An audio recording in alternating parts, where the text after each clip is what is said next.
매일경제신문. 잠실 제2 코엑스 구분응선 넘었다 2023년 착공. 본 기사의 내용은 매일경제신문 김태준, 이축복 기자의 기사 내용입니다. 솔로몬 스토어의 신현기입니다. 본 내용이 좋다고 생각되시면 구독과 좋아요 눌러주시면 저에게 많은 격려와 힘이 되어 좀 더 좋은 내용으로 보답하겠습니다. 잠실 제2 코엑스 구분응선 넘었다 2023년 착공. 장기 표류 중이던 마이스 사업 여당 다수인 서울시의회 통과. 이르면 10번 지월 우선 협상자 선정. 속도 내는 서울 도심개발. 서울시가 잠실 스포츠 마이스 복합공간 조성 사업에 다시 시동을 걸었다. 이 사업은 잠실운동장 일대 35만 제곱미터 규모의 2조 원 이상을 투입해 코엑스 3배 크기로 컨벤션 시설 등을 조성하는 민간 개발 사업이다. 서울시의회는 4일 잠실 스포츠 마이스 복합공간 조성 민간 투자 사업 지정 및 제3차 제안 공고 안을 원안대로 통과시켰다. 지난달 기획재정부 민간투자사업심의위원회에서 같은 안을 통과시킨 데 이어 속전속결로 처리한 것이다. 서울시가 잔 초대형 사업안을 여당, 더불어민주당, 소속 의원이 절대다수, 109석 중 101석인 서울시의회가 통과시켰다는 점에서 향후 다른 여러 개발 사업도 탄력을 받을 것이라는 전망이다. 공고안이 본회의를 통과하면서 서울시는 이달 중 제3차 제안 공고를 내고 10월에 우선 협상 대상자 선정, 2023년 3월에 착공할 계획이다. 총 사업비는 2조 2280억 원으로 민간이 40년간 운영한다. 한국무역협회 컨소시엄이 원제안자여서 사업 시행자가 될 가능성이 점쳐지지만 향후 제3차 공고 등을 통해 시행자가 바뀔 수도 있다. 잠실 마이스 사업과 짝을 이루는 영동대로 광역복합환승센터도 상반기 내 착공에 들어갈 전망이다. 서울시는 이번 주 안에 현대건설을 영동대로 지하공간 복합개발 209 시공사로 선정할 방침이다.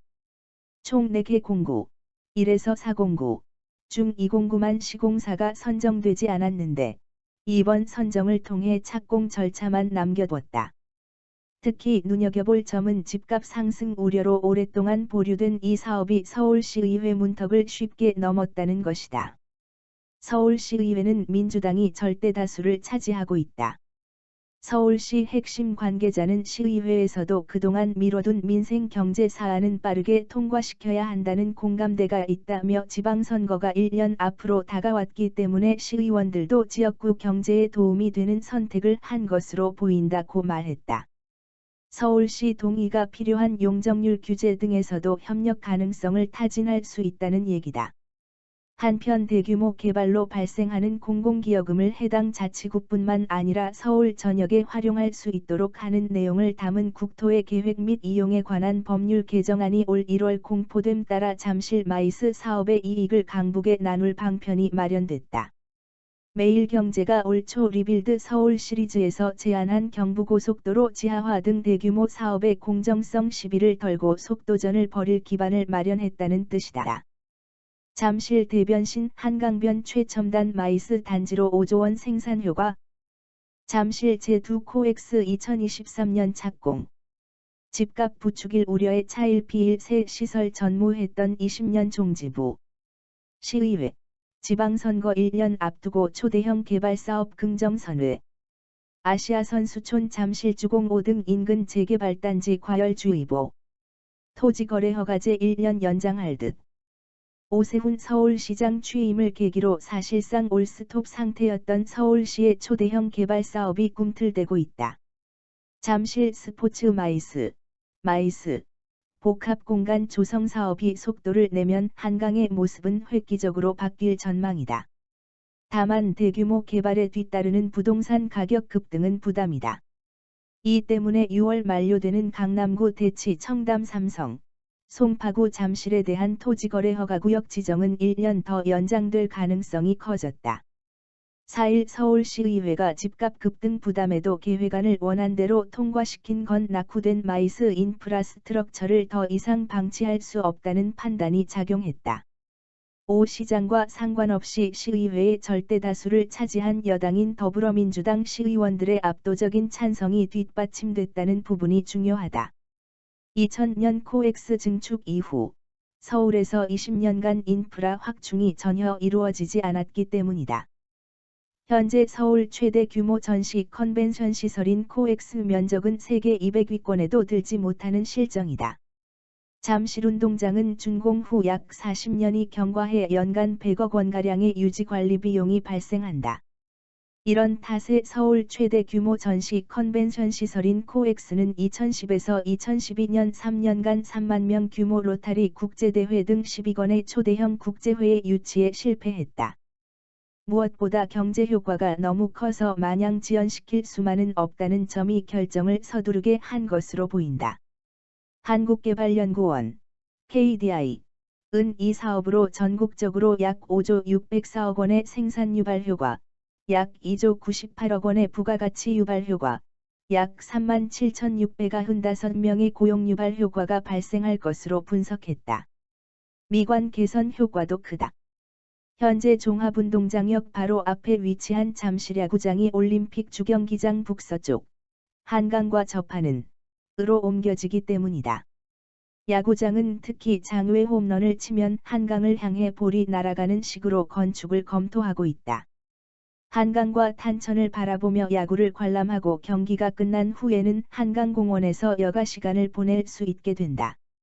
서울시 관계자는 코엑스에서 잠실운동장 일대는 2030 서울 플랜에서 도심으로 격상됐고 이에 맞춰 국제교류복합지구로 조성 중이라며 그 중심시설로 잠실운동장 일대에 노후화된 체육시설을 재건축하고 마이스 시설을 신규 도입해 서울의 미래 성장 동력을 확보하는 데 기여할 수 있다고 말했다. 최초 사업 제안자는 코엑스를 운영하고 있는 무역협회 컨소시엄이지만 공개 경쟁 절차인 제3자 제안 공고를 통해 사업자가 변경될 가능성도 있다. 잠실 마이스 사업과 짝을 이루는 영동대로 지하화 사업도 본격적으로 삽을 뜬다. 사업의 핵심인 영동대로 광역복합환승센터가 상반기 착공을 앞뒀다.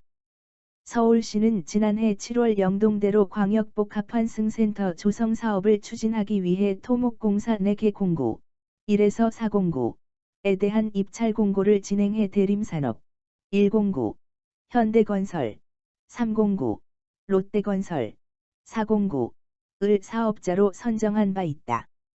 2공고는 총 3차례 입찰해 현대건설 컨소시엄만 단독 입찰해 모두 유찰됐으나 이번 주 안으로 현대건설을 2공고 시공사로 선정할 방침이다. 이르면 상반기 착공에 들어간다. 사업비 1조 원이 넘는 영동대로 광역복합환승센터는 삼성역 봉은사역 일대 영동대로 600m 구간 지하의 광역복합환승센터와 공공상업시설을 조성하는 사업이다. 기존 도로를 지하화해 지상에 코엑스와 현대차그룹 글로벌 비즈니스 센터, GBC를 잇는 1만 8천 제곱미터 규모의 녹지광장을 만든다. 탄천을 사이에 두고 잠실 마이스와 이어진다. 잠실 마이스 산업은 반드시 필요한 사업이지만 인근 지역 부동산 가격을 끌어올리는 부작용이 우려된다. 실제로 정부와 서울시는 지난해 6월 사업지 인근 송파구 잠실동, 강남구 청담 대치 삼성동을 토지거래 허가구역으로 지정해 가격 상승을 막으려 했지만 실패했다.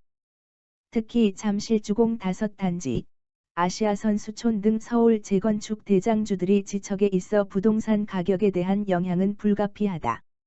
당장 잠실운동장 길 하나 건너 아시아선수촌 아파트는 최근 지구단위 계획이 공개되는 등 재건축 일정이 시작됐다.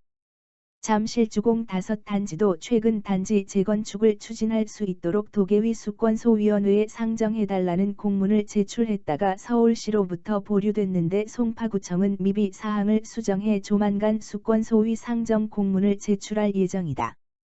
본 내용이 좋다고 생각되시면 구독과 좋아요 눌러주시면 저에게 많은 격려와 힘이 되어 좀 더 좋은 내용으로 보답하겠습니다. 감사합니다. 솔로몬 스토어의 신현기입니다.